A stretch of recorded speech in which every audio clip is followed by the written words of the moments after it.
Okay, we're going to start, and hopefully those who are not here yet will continue to join us. Um, I just want to thank everybody again and welcome you to another WBL Institute session. We are here because hopefully this is helpful to you, and today's session is titled Knowing and Supporting Students with IEPs. It definitely falls in line with the equity and access focus for Perkins funding this year, but also just definitely needs to be woven into everything we do in terms of providing work-based learning and making sure that all of our students are receiving the same supports. And so with that, moving to the next slide, I want to make sure that you guys are aware that, again, you're in the WBL Institute. We are continuing to provide sessions monthly, 2 per month at this stage. So we have another one coming up in a week or two. And then we have December sessions. So please, when you get an opportunity to check out the calendar, you'll come to this landing page and you'll be able to register for additional sessions. Also stay tuned for our spring offerings, which will hopefully be coming in the middle of December. So we just appreciate you guys engaging, and we hope to continue getting your feedback as you participate and let us know how these are working for you. So moving to the next slide, we want to make sure to, oops, there's a typo on that. Myself, Takia Weeks, and Larry Williams are your team members who are supporting the WBL Institute. We continue to be joined by different teams within CTE, but also outside of CTE. And today we are going to be joined by an additional group who will be leading the discussion and the presentation for today. So moving to the next slide, the agenda is that we will be doing the meeting norms, we'll have a presentation, and we'll have time to do Q&A after the presentation. I'm not sure we'll have time for breakouts, but we will be sharing the resources and of course, hopefully helping to get you guys to fill out the exit ticket and show what the upcoming events are gonna look like. So moving to the following slide, again, the meeting norms, we wanna make sure that everybody feels comfortable participating in the session. We want it to be useful for everyone here. We want you all to commit to being present during the session. So if your camera is off and you're comfortable putting it on, that would be great. If not, we definitely want to encourage you to speak up in the chat or live. That's the time when we hear from you and we can answer questions as well. So we have someone moderating the chat. And then hopefully you'll be able to complete the exit survey before you leave today. So moving forward, I want to hand the baton over to our group for today, who will introduce themselves as well as everybody who is supporting this particular workshop. So I will hand it over to Jonathan Santiago. Thank you, Takaya. First and foremost, welcome to our workshop that we have prepared for you today. My name is Jonathan Santiago, and I am the Executive Director at Transitioning College Access Centers at the Division in Specialized Instruction and Student Support, or this is as we call it. Our work revolves around helping and developing workshops and post-secondary readiness plans and work-based learning opportunities for students with disabilities. So I'm just going to quickly go over the Transitioning College Access Center goals and priorities. We want to make sure that we ensure that every student with an IEP is able to meet their post-secondary goals with equity and access at the forefront of our planning by developing, strengthening, and facilitating. I'm not going to read through the entire goals and priorities, but surely we can absolutely offer you this this PowerPoint and all of the resources after the session is completed. Next slide, please. So our guiding questions for today are: how can an IEP help and guide WBL and CTE professionals to support SWDs or students with disabilities that are participating in WBL programs and internships? How can the transition section and PSGs measure of post-secondary goals of an IEP guide us to support students' post-secondary career plans? And why is this important? Next slide. Okay, so the agenda for today is we're going to do an IEP overview. We're also going to connect the IEPs on how you can support your CTE students in WBL programs and internships. And we're also going to give you guys a lot of resources as well. Next slide. Okay, so with that being said, I'm going to turn it over to my colleague, Audrey Mangan, who's going to take it from here. Thank you, Audrey. Thank you so much, Jonathan. It's always an honor to be presenting with a group that's as highly regarded and respected as the CTE Educators Group. And we are so pleased to be able to share the good news about great post-secondary planning for our students. So the purpose of an IEP is that it's a living document where students are afforded access to free and appropriate public education within the least restrictive environment.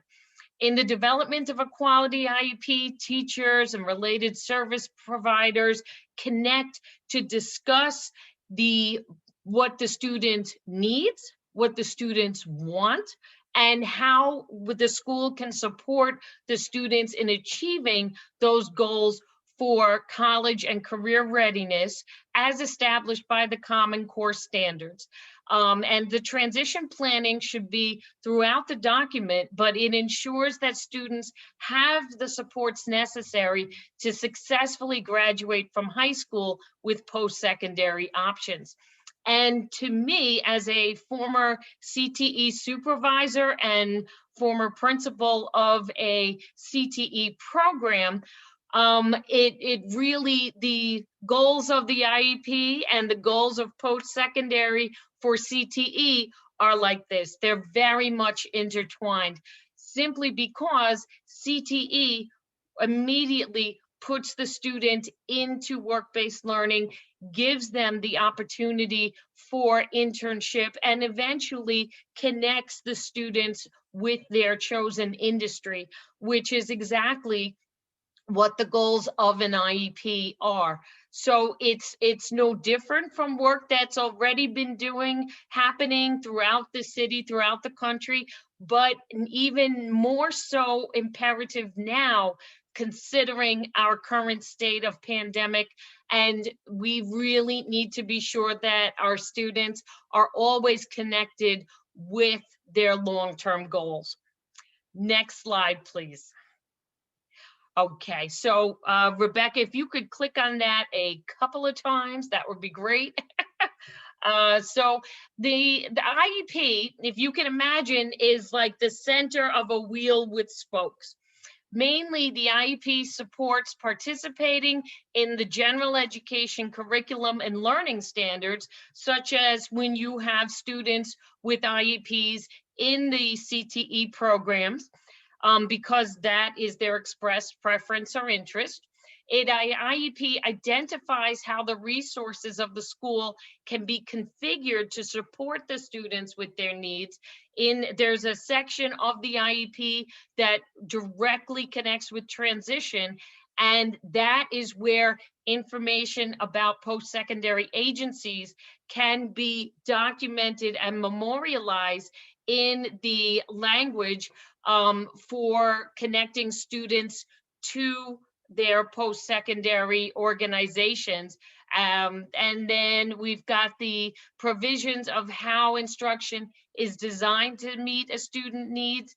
And then we identify how students will be prepared for adult living. Sometimes our students need connections with agencies for housing in a post-secondary world, for long-term supportive employment. Then it ensures that there's a strategic and coordinated approach. What is the school doing? What is the family doing? What's the student's role? And it provides us an accountability tool. So this way, all families and students know what's happening because they've received their copy of the exit summary that connects the students to their post-secondary plans and gives evidence for their disability if they need to provide that to a post-secondary institution, such as an accessibility office for a college for further training. Next slide, please. So for transition and CTE, transition is a results-oriented process, as we alluded to, that is focused on improving the academic and functional achievement of the student, so we can facilitate that process of when students leave school to life after high school. Because while students are in school with an IEP, they are entitled to services. That level of entitlement ends once a student either achieves their high school diploma, or they get their CDOS credential, or they get their skills credential. Once they leave, they become eligible for adult services. If those connections for eligibility aren't made in high school, then the post-secondary transition process may not be as robust as we would like it to be. So for CTE connections, you may have students who are interested in engaging in your connections to different colleges through your articulation agreement. You may have students who are interested and may benefit from supportive employment. They may choose to continue with adult ed run by the New York City Department of Education. And as we alluded to before, they may be interested in adult services that are out there for our students with disabilities, such as financial advice through Empowered NYC. They may also be interested in independent living or community participation.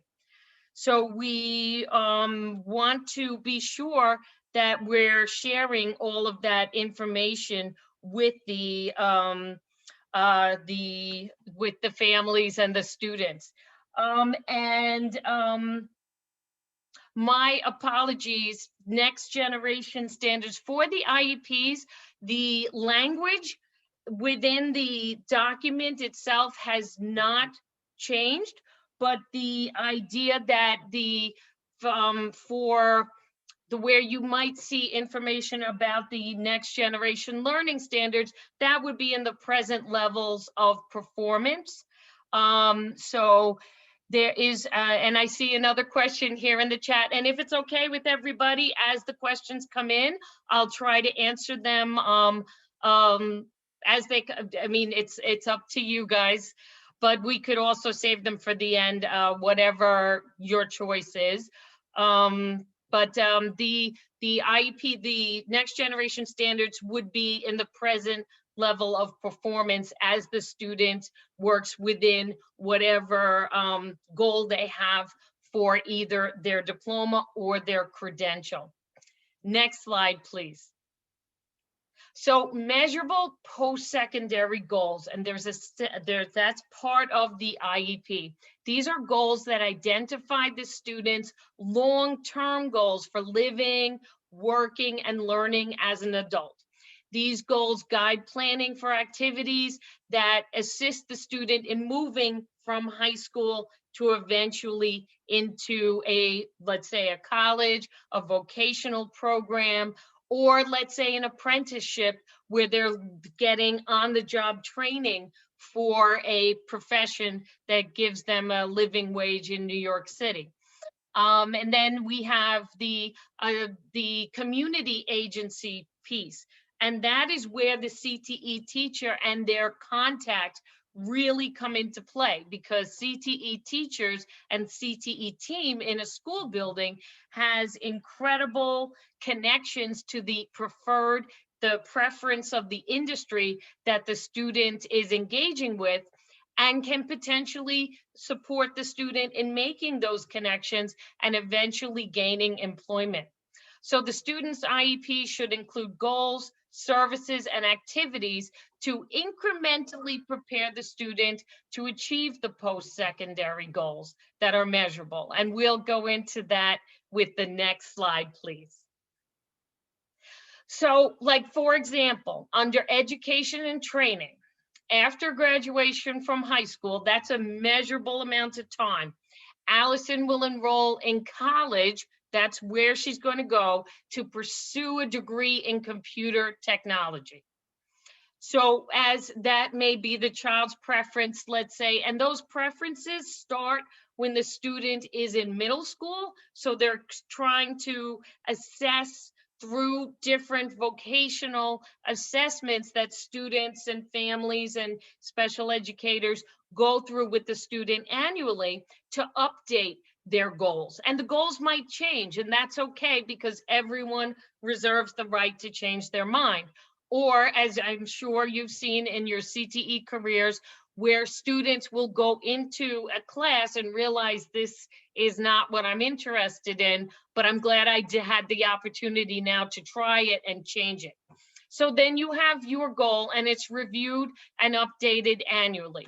So again, after graduation from high school, are these things we should include in the CTE focused classes? If you want to, as the CTE teacher, share with the case manager for the IEP for the students in your classes what the student is talking about, is interested in, send them an email, put it into writing so that they know that this student, let's say Allison, is interested in a 4-year degree through college, but your program also has a articulation agreement. So that would also be a factor in why that might be really important. Is someone following up on students after graduation? Usually that's a school-based activity that the schools engage in to continue with more long-term studies and data about the students. And that's where they get the quantitative data of where the students are and the qualitative data about what the students are doing, the stories that come back and inspire everyone for their work in the future. Okay, so for employment, after graduation from high school, Allison will apply for a job in the field of computer repair. Possible jobs could include working for the Geek Squad or her local computer cell phone repair shop. So again, it's measurable and it's connected to a specific type of work. Let's say if Allison is a student who may benefit from Access VR, they may say in that employment, Access VR has been contacted and application process is starting for this student, usually in the junior year. Independent living. After high school, Allison will live at home with her family while attending college. So to review and update that annually, after high school, Allison will manage a budget to live on the college campus while completing her degree. Allison will also use her experience to help friends and families fix their computer problems. And the idea being that you have a measurable goal, what's happening, there are deadlines associated with it. For independent living, if let's say the family changes their mind, you may need to reach out and find services that are run by the city for housing for young adults. If the student decides that living at home is something that they want to try to live independently. Next slide, please. Okay, so for an IEP overview, I'd like to walk you through it. This starts out the present level of performance for students and looking at this student right here in the first section under academic achievement, functional performance, and learning characteristics. That would be where you would have the student's strengths, preference, and interest. That would be the area where the student has expressed a desire to be in your particular CET strand, as different from other CTE programs. The social development, that's where you're going to get information on whether this student is more peer-based, where they work with their peers, or do they need support in going from adult to student-centered and to learn to have more professional relationships with their peers. And that social development will give you information how the student works and develops relationships within the school and community environments. And a great place, of course, to see anyone's social development when we're not in pandemic is to go and just take a walk through the cafeteria, and you'll get a wealth of information about their social development. The physical development, this would be where you might find information on if the student, for whatever reason, on the high school level, might receive PT, OT. This would be where you may find that a student who's, let's say, in your computer repair class, accesses their information using an aid, like let's say a visual aid, or some students may be in a wheelchair, have physical disabilities. So this would be where you would find that. And then the management needs would be where you find information on a student if they have a behavioral intervention plan, or let's say if they have a one-to-one para for whatever reason. And that is the first part of this IEP overview. Next slide, please.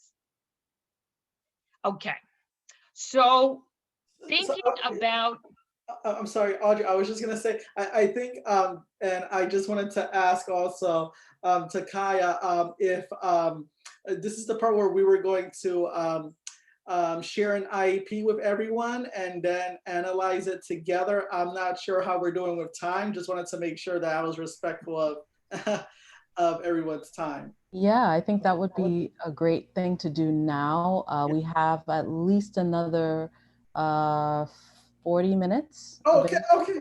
So Oh, you're doing pretty good. okay. Yeah, Thank you, Takaya. you're Uh, welcome. Now, Rebecca, I know that we have the IEP as an attachment. What would be the best way for us to share it on here? It's a couple of pages. Can We we? can drop it in the chat. That Yeah, might. drop it in. Yeah, Yeah, thanks. Thank you. not a problem. Folks, I may need to stop screen sharing for just one moment, but it'll come right back up.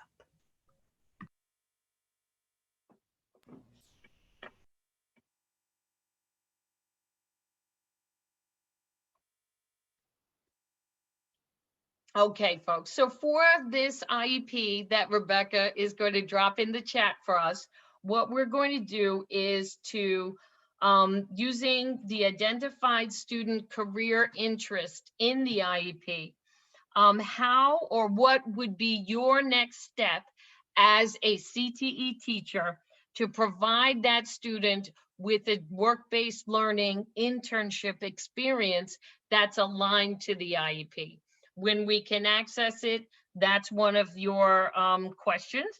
And then using the transition needs section of the IEP, what would be your next step in helping the student transition from a work-based learning internship program to a post-secondary program or permanent employment?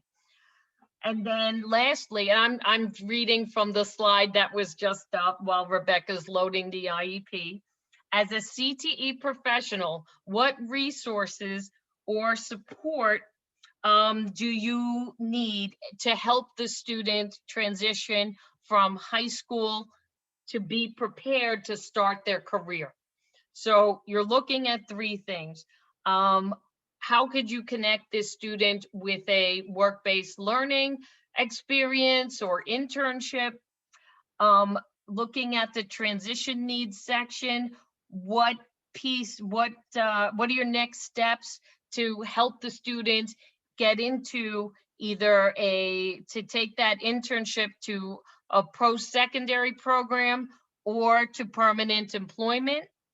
And then as a CTE professional, what resources or support do you need to help the student transition from high school to start their career? Yeah, thank you, Audrey, so much. So I also want to recognize that not only are there CT teachers and professionals here, but also work-based learning coordinators. So That's right. the presentation is definitely made with the lens of supporting the work-based learning coordinators and CT teachers as well. So I think, Audrey, it's 2:30, so we're gonna give our awesome participants maybe about 15 minutes to go through it, and then we will come back, kind of like a do now in the classroom, right? So it's 2:30. We can come back at 2:45 and go over the findings, right? And then, yeah, take it there. Absolutely. I don't know, Rebecca, if you wanted to put some classical music in the background while everyone's working, and Absolutely. and we'll be back at 2:45. Great. Thank you.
So colleagues, this is a 2-minute warning and we'll regroup in 2 minutes, please.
Lovely, lovely. Thank you so much, Rebecca, for that music.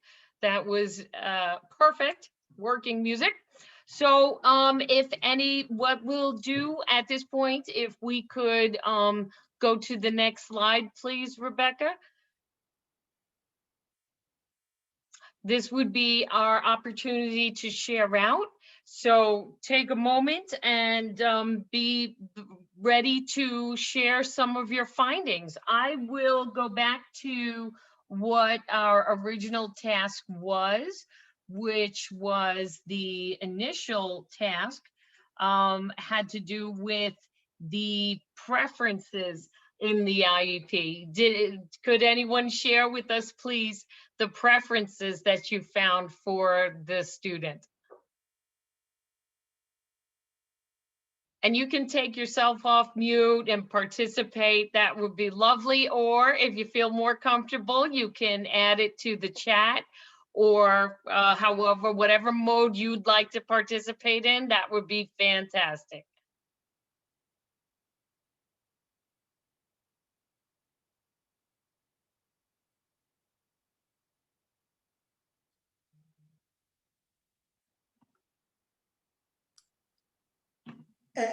And if not, we can always bring the conversation back to part 2 of the series. Not a problem, not a problem. So if you're looking at the IEP, a nice way to start off with it would be looking at the first page, and on the upper right-hand corner is where you're going to find the disability classification. It's straight up front, that's within the first lines. And for this particular student, there is a learning disability that is having the concern, the reason for the IEP. So the disability classification is learning disability. Looking down on the IEP, if you go to page, I want to see if it has pages, page 10 of 21, that is the section called the measurable post-secondary goals. But in that area, you have the transition needs on the top of page 10. Can anyone tell us what her transition needs or preferences are in that section? And if not, that's okay.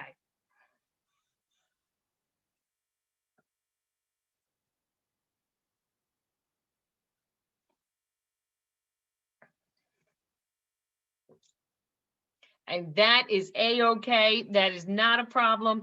Looking at, if you go to page 6 of the IEP, there's a section here that has to do with the present level of performance.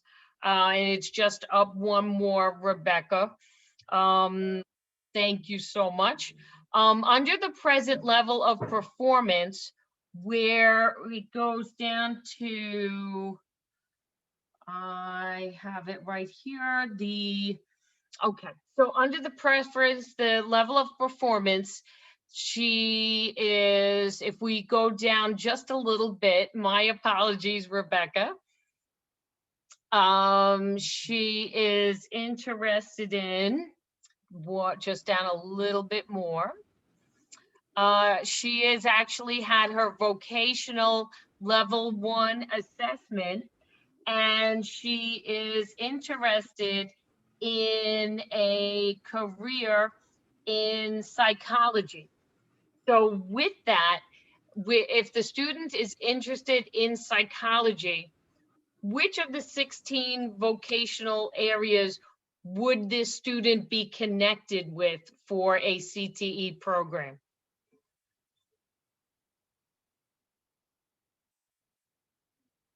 Thinking about the 16 vocational areas, this student might be very interested in health professions long-term, because they do have an interest in mental health, and they may be able to support within, and we know that the healthcare system has, excuse me, quite an array of different positions that this student might be appropriate for. We see here in the social development that she's friendly, she's cooperative, she's willing to discuss her concerns. She does feel, thank you, Kara. Definitely public health, definitely human services. We see the social aspect is that she's able to connect with other people, that she does sometimes feels anxiety when she's stressed, but this could be issues related to her graduation requirements and issues related to potentially working.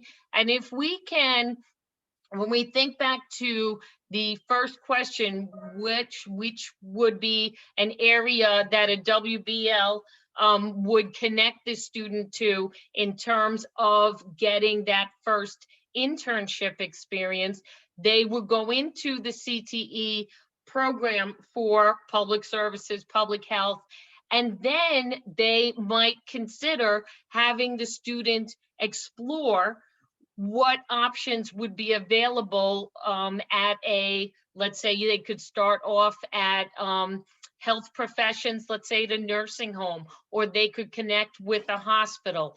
This young lady is, at the time of writing this IEP, she is 20 years old. So at this point, she's going to be graduating or exiting school within a year. Hopefully at this point, the case manager for the IEP has connected the student to Access VR, and they are starting the process of supporting this young lady in getting into the health professions industry through the services of Access VR. It looks like she is able to accumulate credits, but the Regents exams may be an issue for her. If she has already accumulated and has been part of a CDOS program, she may be able to leave high school through the 4+1 graduation pathway, or she may be able to eventually exit high school with a CDOS credential both of which are able to, she can pursue her education through Access VR training programs, which would be very helpful to her. So long term, she's already got her preferences listed. You, as the work-based learning coordinator, have connected her through the internship program for your CTE grouping with, let's say, a nursing home. So they're building up hours at the nursing home, they're building up experience, and they may be beginning to explore through the work at the nursing home what are activities that, let's say, the seniors can engage in to keep themselves, their mental health robust, and keep them engaged in activities to keep those different areas of the senior citizen brains working, because we know that this young lady has great, her forte is social skills, and she's interested in mental health. So then once you've got, let's say, this work-based learning experience completed, and you've worked with the student on updating their resume, let's say you've run their resume through ONET Online, and you've got the keywords in her resume that connect to computer-based resume review, you can then connect her. And thank you so much, Rebecca. We can actually stop right there at 14, to the coordinated set of transition activities, where for instruction for this young lady, she needs to get that extra tutoring, and that's going to be provided by the school so that she can hopefully pass more Regents exams. And then she can also work on getting the credits that she needs to graduate high school, because we want her to get the highest level diploma she possibly can. Why not? She's entitled to be in school until she's 21, so that's a good thing. And also the social studies department is going to support her post-secondary goals with offering her the courses of psychology and sociology, which will be very helpful to the young lady.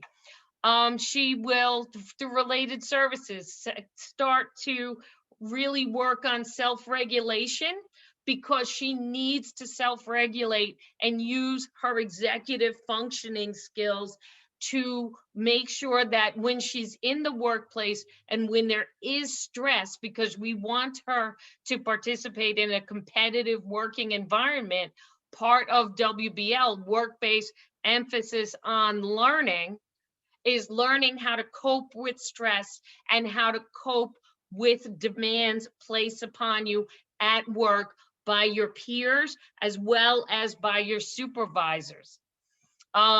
Transition coordinators still exist.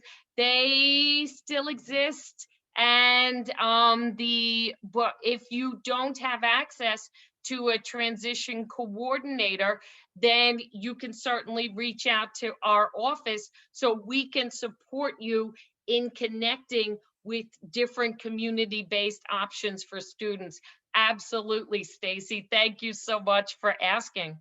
And then the will gain a, so in this case, what I would say for the, rather than the transition coordinator, if this is our hypothetical situation, is the young ladies in a CTE program, the transition coordinator would be replaced with work-based learning coordinator. Sorry, Stacy, but thank you. That was a great question. Development of employment and other post-school adult living objectives. Catherine will work with her guidance counselor and transition, right, Stacy? Transition coordinator in order to gain knowledge of different employment positions in the field of psychology. So for this one, based on our discussions here today, when the student is in their third year of high school, this young lady, based on the age of the IEP, is a 20-year-old individual in a high school.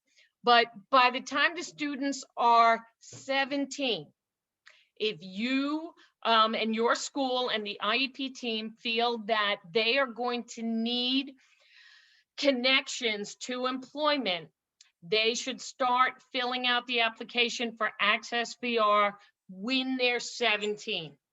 And yes, the Access VR application process takes a long time. That's why they would like for us to start it when they're 17, because it can take up to a year and a half. So that's going to be either in the junior year or at the September of that junior year, so that this way, by the time the student is leaving at 18, that system has been put into motion and the student has a seamless transition. And then in the school district agency responsible box, that would indicate Access VR. So let's say if the student's needs are greater than competitive individual employment, at that point, the student would be connected with a different organization called OPWDD. And then if we go back up just for a moment, sorry about that. If they don't have these two pieces, like here it says considered but deemed non-applicable, you want to be sure that there's something in every box in case the school gets audited. So if you see an empty box here, just let that case manager know for the IEP that it should say either non-applicable or considered but deemed not applicable. Thank you. Thank you. So in answer to our last question, how do we support the student in their post-secondary activities? We talked today about connecting them to Access VR. We talked today about looking for the student's preference within the IEP. We discussed how the student preference translates into different areas of potential employment for the student, and that those internship opportunities and the jobs during high school, because those jobs that the work-based learning coordinators connect the students to and provide are the jobs where the students will do that work-based learning and learn from the job situation, and they're going to make mistakes as well. You already know that, but in that supportive environment, they can correct their behavior and become successful, and that's what it's all about. So if we would be so kind, Rebecca, as to go back to the presentation. I think we all did a great job, and thank you so much, everyone, for your questions as well as your input into that little exercise. Much appreciated. So we'll move to the next slide. Thank you, Rebecca. For students, Career Zone, and we'll send you all these resources, not a problem. Career Zone is an online career exploration and planning program that does produce a career plan for students. And it's great for all of the CTE 16 vocational areas in New York State. So that's it's a wonderful resource, and it's free and available to all students. So that is a real plus. We like free. Access VR assists individuals with disabilities to achieve and maintain employment. And what's nice about Access VR, and yes, I know it takes a long time for the applications to be fully processed and getting going, is if you start and connect students in their junior year, Access VR will support that individual until they retire. That is a big thing. And that's what our tax dollars are paying for, is that level of support until yes, absolutely. We are going to send the Access VR link. And if you let me know your school, which we will find out through the attendance for this meeting, I can share with you the link for Access VR, as well as the individual counselor assigned to your particular school. So that way you can email that person directly about your individual student or students, plural, okay? And they are operating during this time of pandemic. Another great organization is Empowered NYC. That is a free, again, free, it's a free program run by the mayor's office for students and families of students with a disability. They do not ask for a social security number. Access BR does, just so you know. But Empowered NYC is where a fiduciary, they act as a fiduciary to give families good advice about money, and different accounts that are out there where families and students can keep and protect money for their individual students with a disability. And so the families can really do some great work around financial wellness and learning, so they can keep money for themselves and for their family, and build upon good financial practices. And of course, your work-based learning coordinators, you know about OSHA, and that is that 30-hour. We know New York switched to 30 a couple of years ago from 10, but they also have information on how you can teach the course, to what accommodations students with disabilities have under OSHA training guidelines. And I will share all of these resources with you in the follow-up email that you'll receive. Next slide, please. So now, questions, concerns, feedback. I'm so excited to hear from everybody.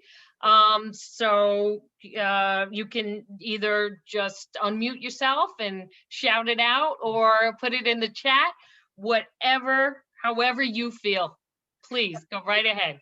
Audrey, I was just gonna say real quick that Rebecca in the chat is gonna share our TCAC brochure that has information on our specific borough websites and our emails. And she's also gonna share our hot off the press PL catalog, which came out today. That's right. That's right. And we do have a CTE educator series as well as a work-based learning component. So we're looking very much forward to working with each and every one of you. Yes, yes, it's our pleasure, and really it's our honor, because we know the work that the CTE students do, and they keep New York City running. Absolutely. So if anybody has any questions, well, I'm here for you.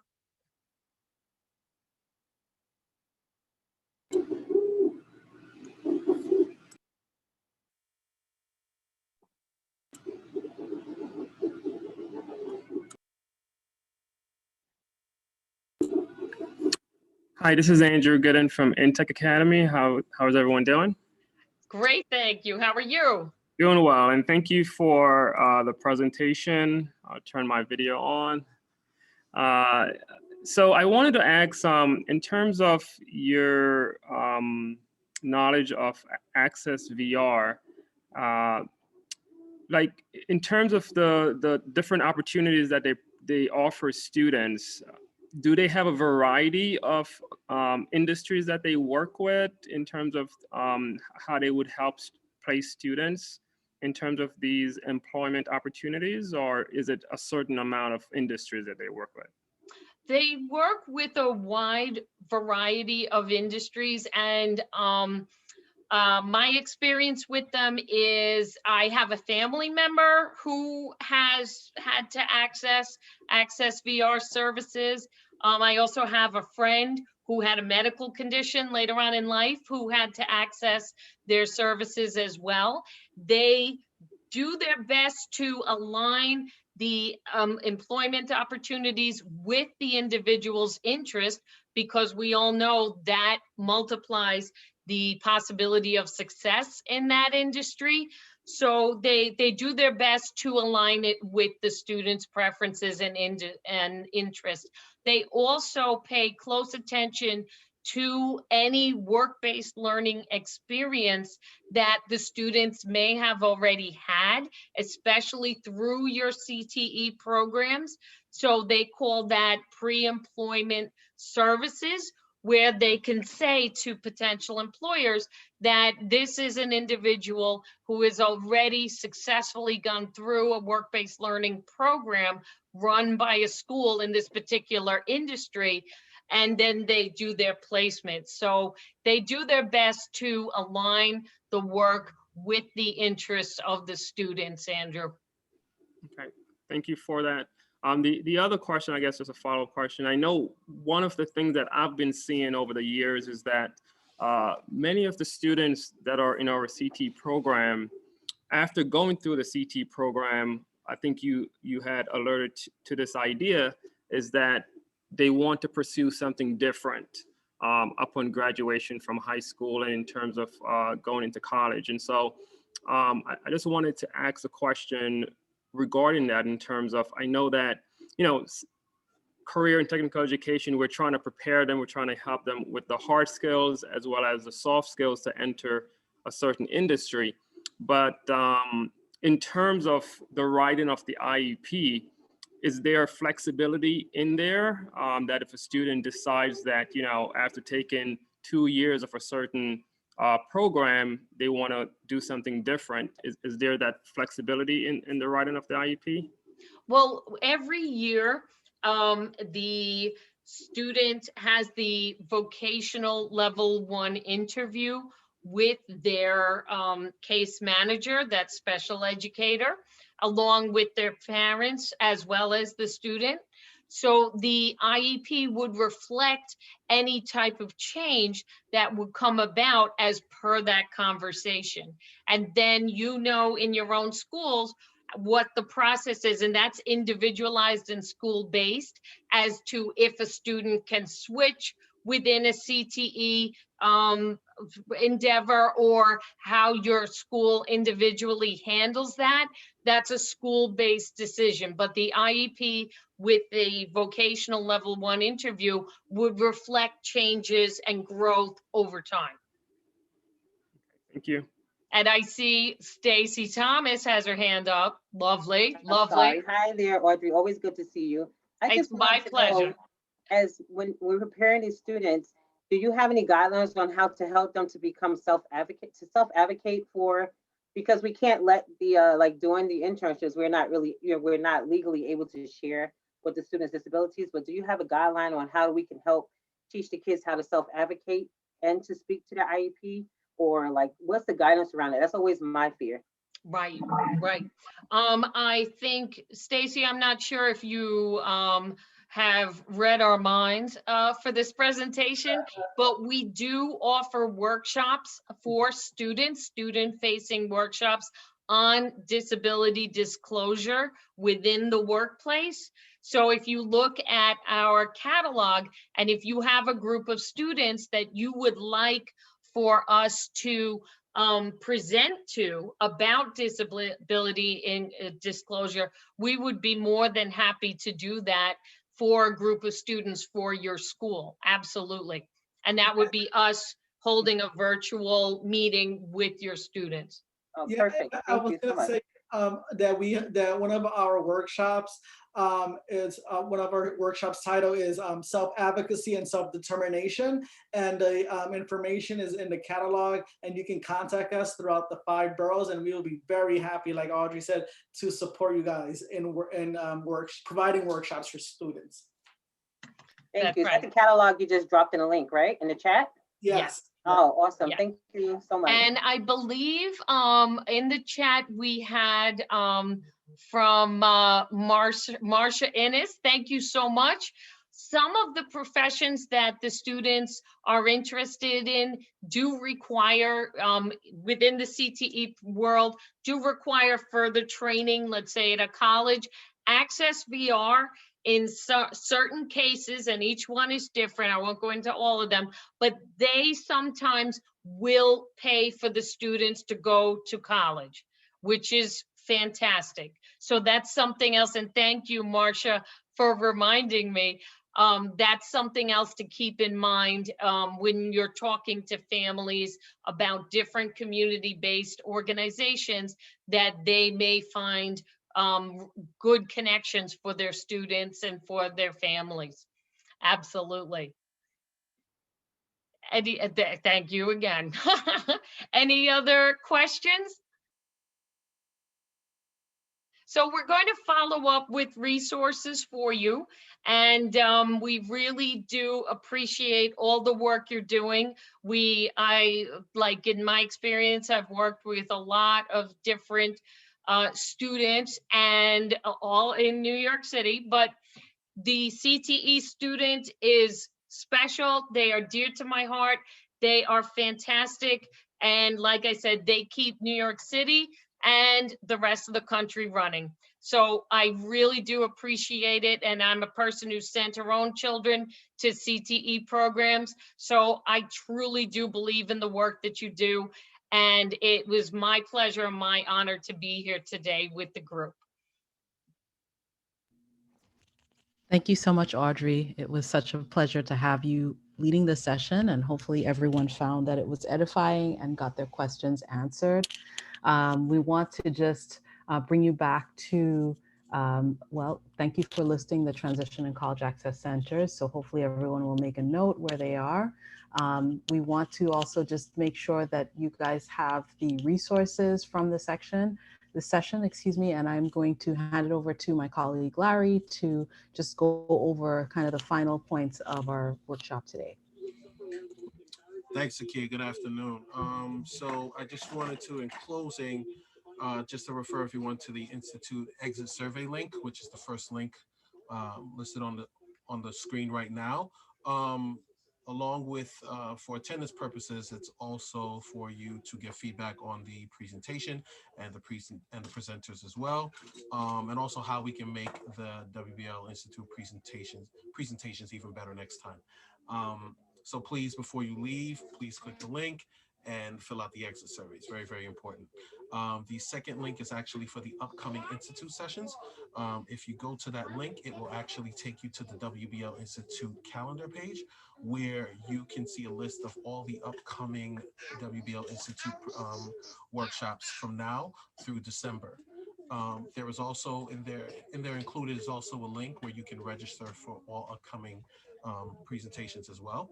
And the last resource is actually our resource folder, where you'll actually find this presentation along with all resources that have been shared throughout today's presentation.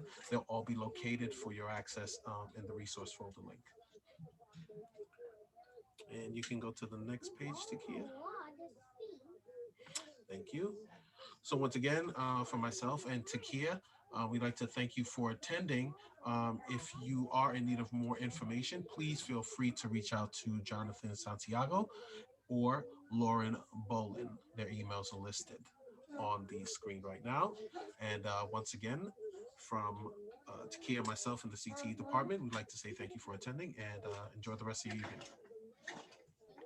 On the exit survey, there are names already listed there.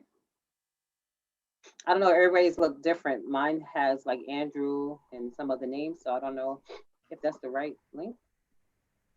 Hold on. For the exit ticket that you used, that you clicked on through the presentation, it wasn't I dropped see in the link. Andrew's name. I see Andrew Gooden. His name is like permanently there, like next to the star for some reason. Sorry. Oh, that's odd. Let me find that for you and drop it in the chat. Hold on. If I can just get it, I will put the I link. clicked on the link. It seems that we all have access to the same link or something. Okay. Yeah. Hold on. Let me... It's better now. Is it? Yeah. It's there. Yeah. The second link works better. Yes. Thank you. Sorry. That's okay. Putting it in the chat also. Thank you again, team. Of course. We want to be sure that everybody is getting what they need. And also, you know, for those of you, when you leave here, if you're forgetting to do the exit ticket, I always send a reminder, especially if we know you were in the room and we didn't get an exit ticket from you. So please Don't be alarmed. I always send follow-ups because sometimes people are doing things on the fly. So we will hopefully get your name and make sure that you get it in your inbox if for whatever reason you aren't able to do it now. It's 3:15. Again, to echo Larry, we just appreciate you guys' time as usual. We want to thank our guests from DCIS and TCAC, and make sure that you guys have all of the resources. We will do a follow-up email with those as well. So have a great afternoon, and stay tuned for more sessions coming up in the next few weeks. Have a great one.